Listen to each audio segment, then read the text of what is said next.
Hello, and a warm welcome to our webinar today, which goes out to our customers, students, power electronic engineers, and last but not least, to our competitors. My name is Emilio Meza, and I'm your moderator for today's webinar titled Benefits of Silicon Carbide Schottky Barrier Diodes. In recent years, silicon carbide Schottky barrier diodes are increasingly being used in high-power applications. These devices differ fundamentally from traditional silicon PN diodes. This webinar will explain these differences in behavior and how to better utilize these differences in a converter. Before we get started with the presentation, some words about our webinar platform. In case of connection issues to the presentation stream or to the sound, please try to reconnect by refreshing the browser window. In your browser, on the right-hand side, you see the chat window, which you can actually hide to increase the screen space for the presentation. In case you have any comments or difficulties, please let us know via the chat. All messages are private and only we can see them. If you have any questions with respect to the content, please ask by using the question box. We will try to answer your questions at the end of the presentation. The questions we do not manage to answer today will then be answered by email during the coming days. Also, you can send us an email at any time to webinar@semikron-danfoss.com, and we will get back to you as soon as we can. Lastly, we will share the presentation as a PDF at the end of the webinar. Your presenter today is Dan Prindle. Dan has both a bachelor's and master's degree in electrical engineering from Michigan Technology University. He was then a power electronics engineer at ABB prior to becoming a senior R&D engineer at ABB Hitachi.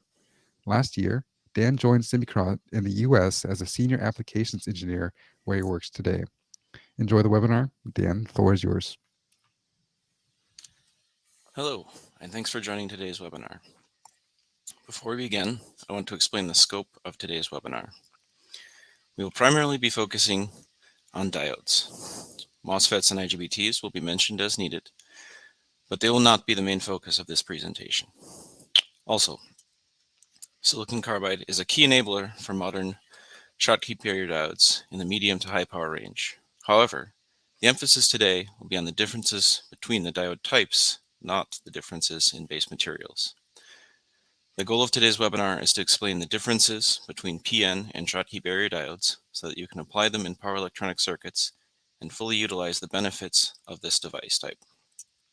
The goal is not to be able to design your own Schottky barrier diode from scratch. So some simplifications of the physics will be used for the sake of clarity.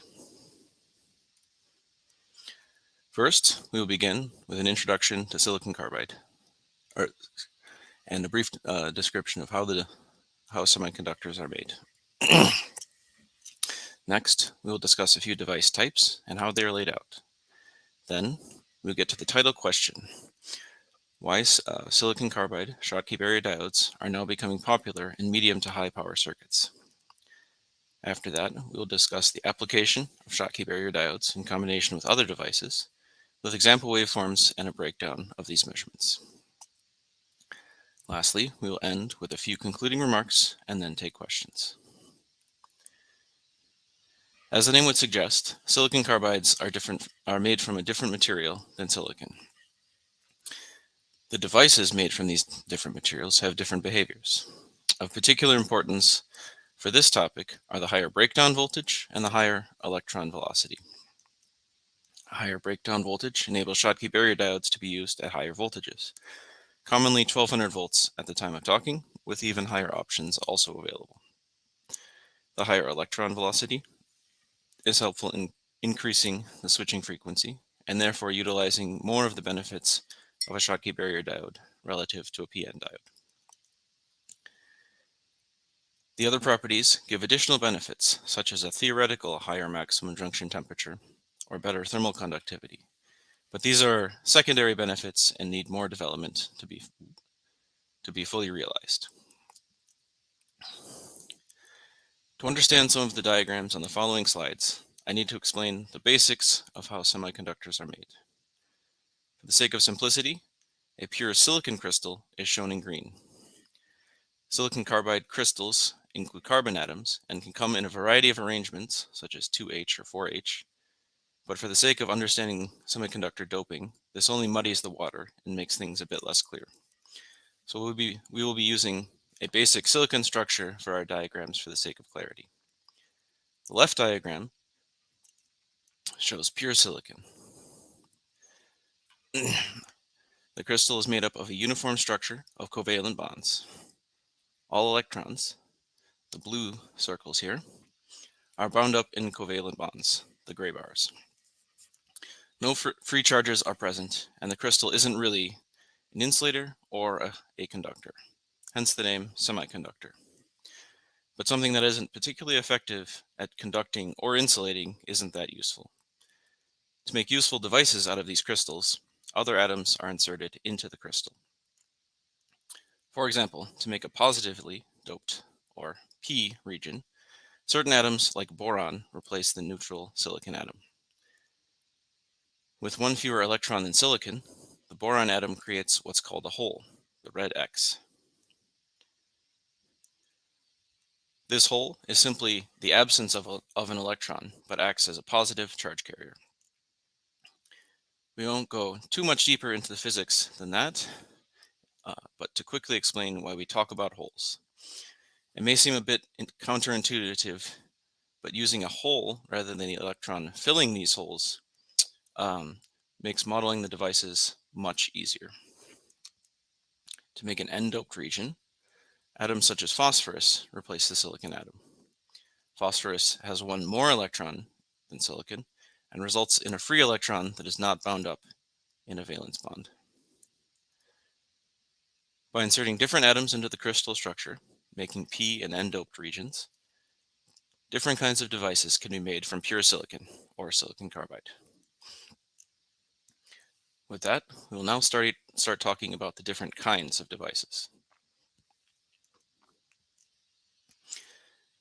The main types of diodes used in the tens of kilowatt range and above are PN diodes, Schottky barrier diodes, abbreviated SBDs, and the body diode of a MOSFET. IGBTs don't conduct in the reverse direction, so they are always paired with a PN diode or a Schottky diode. The PN diode, as the name would suggest, is simply a semiconductor with P and N doping next to each other. Semikron Danfoss uses a type of PN diode called a CAL diode, or a controlled axial lifetime. We will often see CAL diodes referenced in our datasheets, but just know that these are simply PN diodes with some modifications to improve certain aspects of their performance. In a PN diode, both holes from the P doping and electrons from the N doping carry current. They are sometimes called bipolar devices because there are two charge carriers. A Schottky barrier diode doesn't have a PN junction. There's no P doping inside of an ideal Schottky barrier diode. Schottky diodes instead are made when N doping comes directly in contact with a Schottky metal, creating a Schottky barrier, hence the name. Without holes, only electrons are used to carry current. You may see these devices called unipolar devices for this reason. The body diode of a MOSFET is just a PN diode with a few extra features. If we take this vertical slice of the MOSFET body diode, you can see that in principle it is the same as a PN diode with the addition of a gate, which we'll discuss a bit later. Now that we've looked at the basics of how these devices are laid out, let's move on to how they behave. Starting with the PN diode, when a negative voltage is applied from anode to cathode, the junction becomes reverse biased and no current can flow. The diode blocks in this direction. When a positive voltage is applied from anode to cathode, the junction becomes forward biased. It takes around 0.7 volts for this to happen. Holes flow from the P region into the N region, and vice versa for electrons. When both holes and electrons are moving through a device, it's called whole electron plasma. Electron hole plasma is very useful because it results in very low forward voltage drops because of the dual charge carriers. This enables thick diodes with a blocking voltage well above 5 kilovolts to be built and still have a reasonable forward voltage drop. Schottky diodes, on the other hand, are quite different from PN diodes. The Schottky junction only needs around 0.3 volts to become forward biased, but no holes are used to carry current, only electrons. The low initial 0.3 volt drop across the junction still makes them attractive in terms of conduction losses. However, without any PN junction to become reverse biased, the blocking voltage of silicon Schottky barrier diodes has historically been low and limited these devices to quite low voltage applications. The higher breakdown voltage capability of silicon carbide enables Schottky barrier diodes to be built well above 1 kilovolt. Recently, as in the last decade or so, process and manufacturing improvements now allow for commercially available high voltage silicon carbide Schottky barrier diodes. In the forward direction, like the left image, MOSFETs are easily turned off and on using the gate. Electrons will flow from the source to the drain if a positive gate voltage is applied.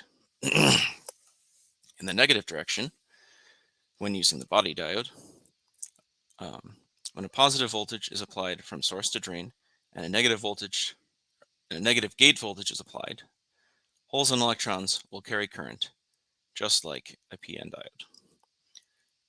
This should be expected because, as we said earlier, this vertical slice basically is just a PN diode. The key difference is when a positive gate voltage is applied, as in the right image. In this case, part of the channel, the p-doped region between the source and drift regions, becomes biased. This reduces the impedance and lowers the forward voltage drop of the body diode. This feature causes the datasheets for body diodes of MOSFETs to be a bit more complicated. PN diodes, such as the curves on the left, only give two curves at two different temperatures. The MOSFET body diode curves are given at a variety of gate voltages as well as at two temperatures. When designing a system, it's possible to reduce conduction losses by turning on the gate when the body diode is conducting. For example, increasing the gate voltage from -5 to +20 causes the curve to shift to the left and also become less exponential in nature. This does require some care to be taken when making your control software. Moving on to the dynamic behavior of these diodes. As I said, PN diodes have both holes and electrons carrying current when conducting. But what happens when the diode is turned off by an IGBT or a MOSFET? The hole electron pairs recombine. This generates what's called reverse recovery, or IRR, QRR, ERR. This is a lossy mechanism, and this is really the key point of this presentation. Reverse recovery current causes heating within the device, generating reverse recovery losses, or ERR. This limits the switching frequency of PN diodes. Too high of a switching frequency will lead to thermal overload of the diode. This effect is present in body diodes as well. Even if you use a silicon carbide MOSFET, the body diode will still generate reverse recovery losses. The difference is in the p-doping and holes, not in the material used. Schottky barrier diodes, on the other hand, do not generate reverse recovery losses. There are no holes, so there is no recombination when the diode is switched off. That means that essentially no IRR is generated.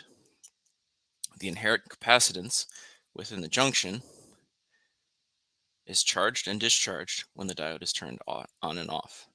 So you may see some small current flow when making measurements.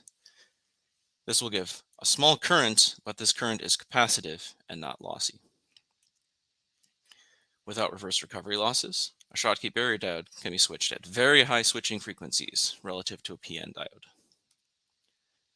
So why use Schottky barrier diodes? Well, the answer is fairly simple. By adding a Schottky barrier diode and therefore eliminating ERR, you eliminate a large portion of losses within the system. For example, in this example, you eliminate 3.3 millijoules of losses in the same module just by adding the Schottky barrier diode. This can provide a wide range of benefits to the system overall. With lower switching losses, a higher switching speed can be achieved.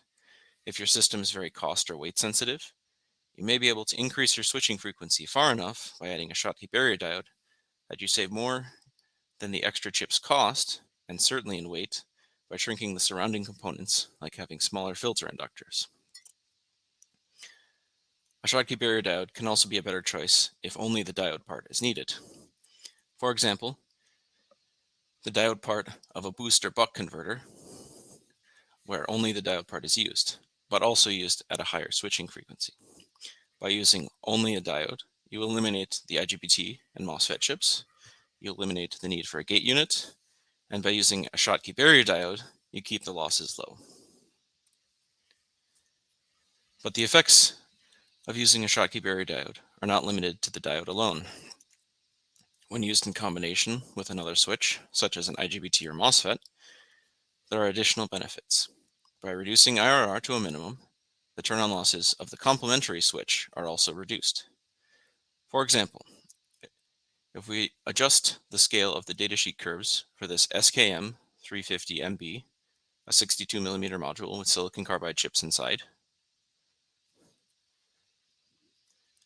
we can see that the turn-on losses of the MOSFET part are reduced by around 25% without any other changes to the MOSFET, just by adding the Schottky barrier diode. The eon on the curve on the right is higher than the eon on the curve on the left, with the Schottky diode added.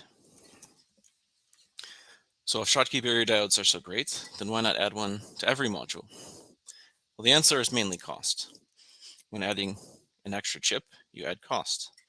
And when the price of silicon carbide is already higher than similar silicon devices, the increase can be considerable.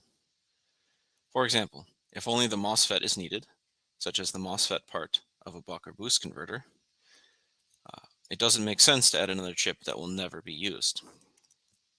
It's also quite possible that the MOSFET body diode is good enough without the lower losses from a Schottky barrier diode.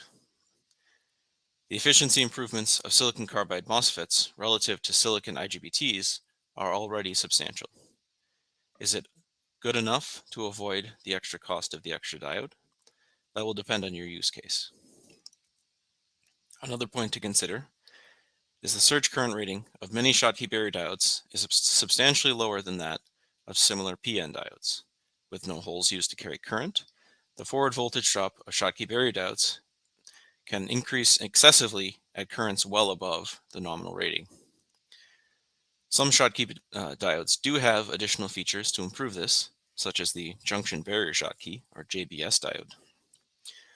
To use a real-world example, if using a Schottky barrier diode with a silicon IGBT in an active front end, during a fault, a silicon PN diode may survive where a silicon carbide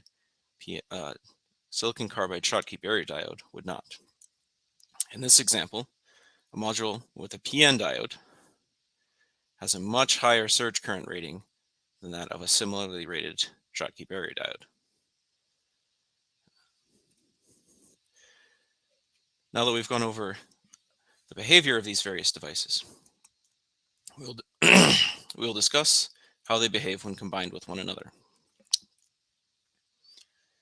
If you are making real-world measurements on different kinds of devices, you can only physically measure the current going in and out of the terminals. You can't put your probe inside the chip and measure what's happening in the different parts. So, these parts are only observable by looking at the total IRR. As a quick note, the name IRR is still common even if the device itself doesn't actually produce reverse recovery losses.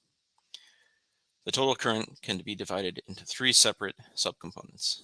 First is the current generated by the recombination of the holes and electrons during turnoff. As I said before, when electrons and holes recombine, some heat is generated, and this is a lossy mechanism. This is present in PN diodes, but not Schottky barrier diodes. Next is the partial or parasitic turn-on. This is a partial turn-on of the MOSFET as it is turning off. Because the turn-off voltage of silicon carbide MOSFETs can be close to zero, not like the -15 or -8 volts of silicon IGBTs, it is possible that oscillations in the gate voltage during the turn off can cause the MOSFET to partially turn on and generate some losses. This effect isn't always present. Just be aware that large oscillations in the gate voltage can cause an increase in losses. Lastly, as the junction capacitance is charged and discharged, some capacitive current will flow. This is present in all device types, but doesn't produce losses, aside from a small amount in the resistance of the circuit. In the top row, you can see where all three components are present. A MOSFET body diode can have all three: IRR, IPTO, and ICJ.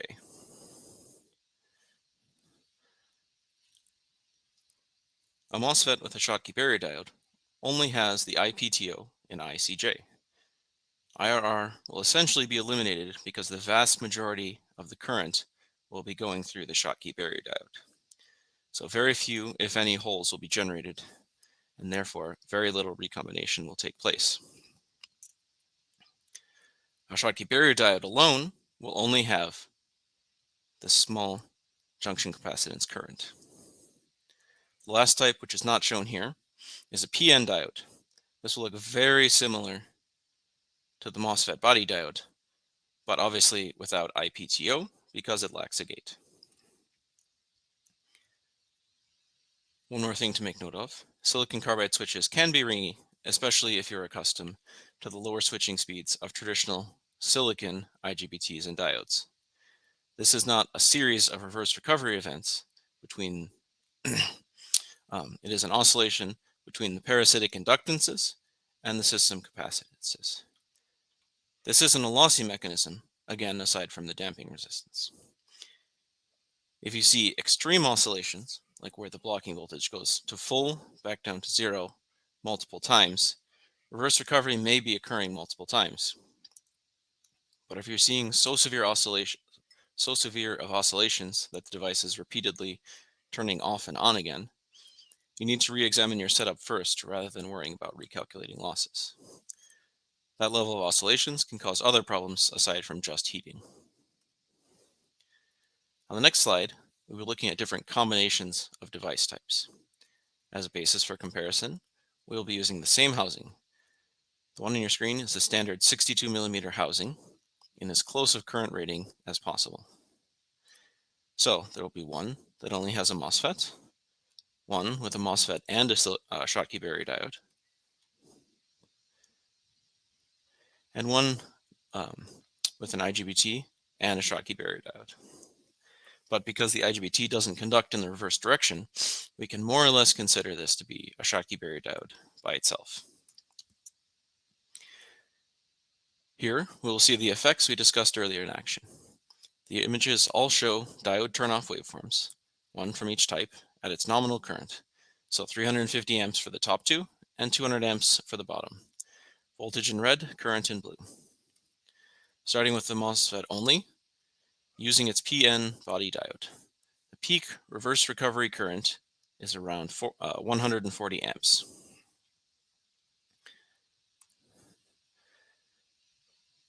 Next is essentially the same module, but the H17 adds a Schottky barrier diode. The reverse recovery here is reduced around 70 amps. Lastly, there's a silicon IGBT and a silicon carbide Schottky barrier diode, which again, we are just going to consider a diode for this test. You can see that the reverse recovery current has essentially been eliminated, with only some ringing happening after switching. And with that, we have reached the end of the presentation. Silicon carbide Schottky barrier diodes differ from traditional silicon PN diodes in some important ways. Most importantly, because of the way they are built up, no ERR is generated during turnoff of Schottky barrier diodes. When using a silicon carbide Schottky barrier diode, it's important to keep this difference in mind to fully take advantage of the device. To give a couple of real-world examples, the SK40MLLE is a good example of all of the things we have discussed today. It is a dual boost module. A silicon carbide Schottky barrier diode is used in the diode part. Without ERR, this keeps the system losses low. A silicon carbide MOSFET without the Schottky barrier diode is used because no reverse current will flow. And lastly, a bypass silicon PN diode is used to keep the cost low. The SK250MB is a high-performance half-bridge 250 amp MOSFET-only module. The MOSFETs and their respective body diodes have been heavily optimized and therefore are suitable for a wide range of uses, including in an active front end where the body diode will be heavily used. A separate Schottky barrier diode often isn't even needed. These two product lines these two modules are in the Semitop product line. The Semitop is a slimmer package relative to the Semitrans 3, the 62mm module we discussed earlier. This keeps the strain inductance low, and you will see a lot of our new silicon carbide products in that package for that region. And with that, we'll move on to questions. Thank you for your attention. Thank you very much, Dan, for the great presentation. To the audience, I just shared the presentation as a PDF, and you can go to the handouts area under apps to go and download it. So we've received a couple questions so far, not too many yet, so please make sure you ask your questions so that we can discuss. Let's see. So the first one I'll say, what happens in the silicon carbide Schottky barrier diode when the junction is reverse biased?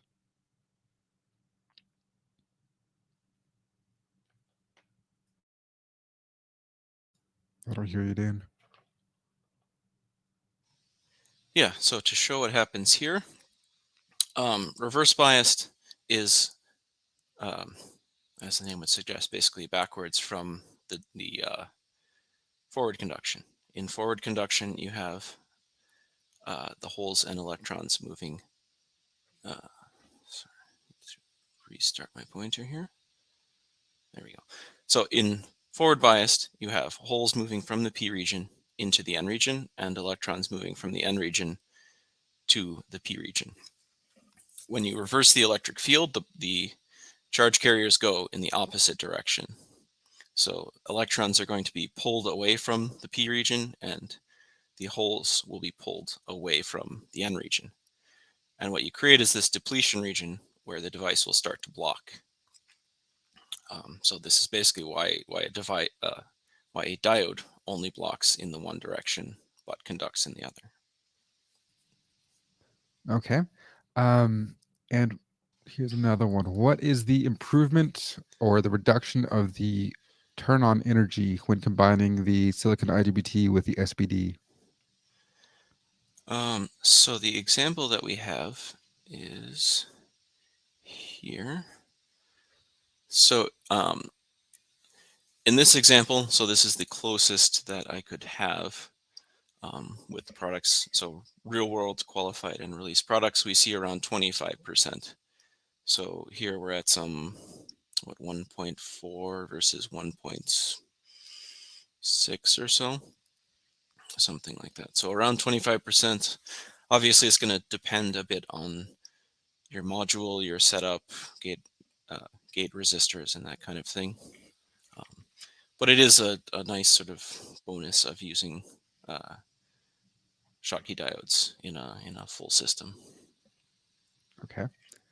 And then I have one more question here of, let's see, it's about the holes in the electrons that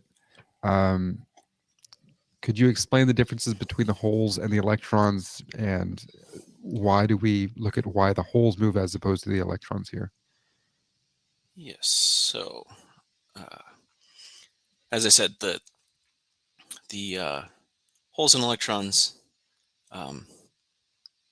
essentially a hole is the absence of an electron. So when a hole is moving, in essence, electrons are moving around to fill those holes. But holes are much slower than electrons. So when you're modeling the device, it's not that you have two of the same thing moving in opposite directions. So the electron that has to fill a hole has to go from the conduction band where it's moving around into the valence band where it becomes part of this valence bond, and it has to cross this band gap. So holes are much slower, and because they behave differently, it makes moving the it makes modeling these diodes much easier to have basically two different types of particles rather than try to play around with the modeling of the electron in two different ways. You can also kind of think of it like one of these sliding tile puzzles, or like a bunch of people in a theater or something. If you have everyone in the theater stand up and move one seat over, it's easier to just think of this empty piece moving around rather than every single person moving over one row or every single tile, right? If I slide all of these over, the empty spot will move from here to over here. So it's a simplification that makes it much easier to model Makes sense. when you're Yeah. designing this kind of thing. So the next question is about the avalanche conditions. So voltage and energy. What's the difference in avalanche condition between a body diode and a silicon carbide Schottky diode? I guess the effect is pretty similar, right? So when you have when you reverse bias, you create this depletion region, which is going to be blocking. In a non-avalanche rated device, this depletion region can be built up to a certain level, right? As you apply more and more negative voltage, this will get bigger. You'll have a certain electric field distributed across here, and if no avalanche occurs, then it's just blocking.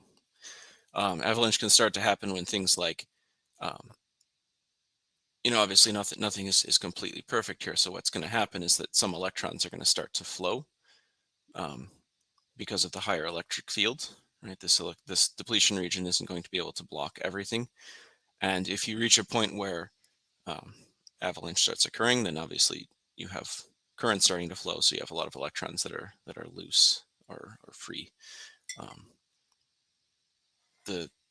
When you design an avalanche rated diode, you make sure that your system can handle this, or the chip can handle this higher dissipation power, right? Because you have the full voltage. So if we say we have a 1200 volt device and you have even some milliamps going through, then you have quite a lot of power that's going to be dissipated into the chip itself.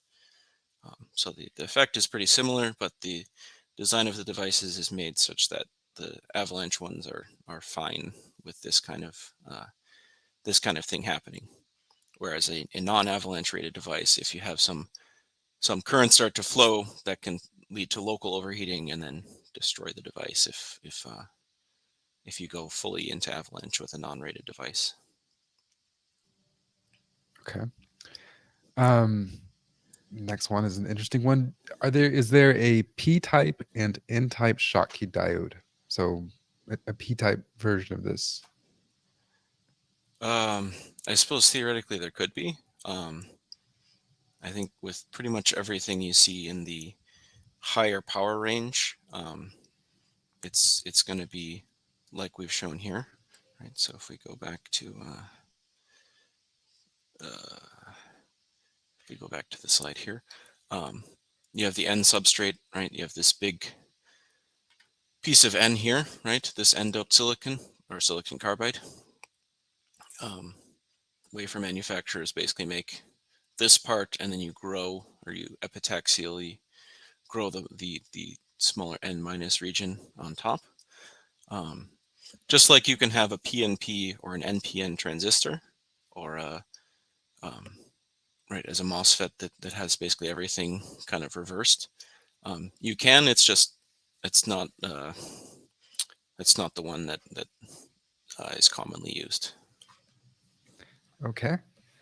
And then here's a question about radiation immunity. So do you know if there is a difference between a silicon carbide MOSFET and a Schottky diode in radiation immunity?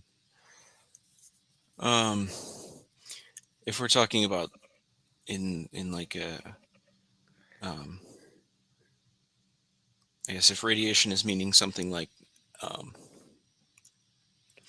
actual radiation, as in like a nuclear type situation, I guess the difference between Schottky barrier diodes and the PN diode of a MOSFET. So there will be some difference because this is going to be a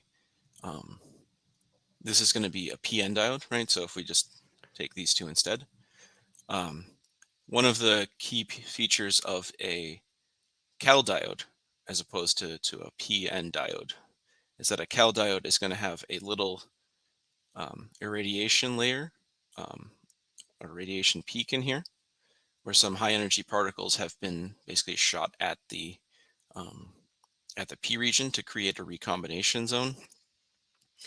Long story short, it makes the dynamic behavior of PN diodes a lot better for high speed uses.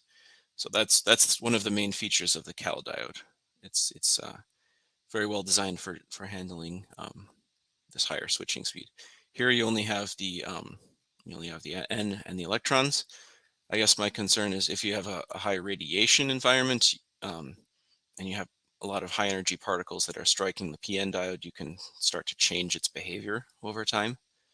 And that would be the key difference, is that you would have this recombination zone that you get from the sort of intended irradiation would be potentially changed in this, whereas here you have no recombination, so there's no whole electron plasma, and I guess my expectation would be that it would be approximately unchanged. Okay. Let's see. I don't see any more questions at this point, so I'll say, Dan, thank you very much again for the presentation, and to the audience, thank you for joining the webinar today. I hope you enjoyed it and you could take away some useful information. If you have any further questions, please contact us at the email webinar@semikron-danfoss.com. Thank you very much, and you have a great day. Bye-bye.